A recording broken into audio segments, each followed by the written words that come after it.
ចាំងចែរស្មីស្រណោះអាឡ័យទីផែនដែនថ្មី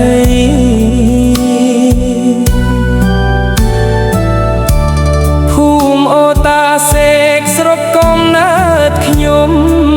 សុខុមពន់ពេកឃ្លាតឆ្ងាយបេកភ្នែកក៏នឹកស្រមៃឆ្លងផុតវិលស្តុកជួបមុខភូមិថ្មីតាកោនិស័យតាកាយព្រឹកស្ព្រៃ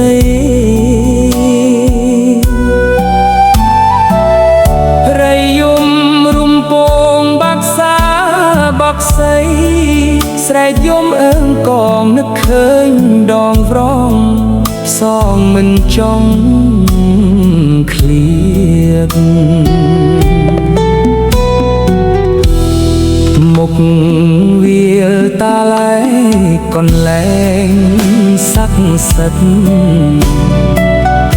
តាំងពីព្រេងព្រឹកលោកថែទឹកដី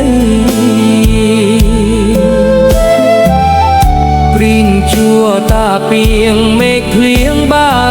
ថ្ងៃទឹកបកលើដីព្រៃខៀវស្រងាត់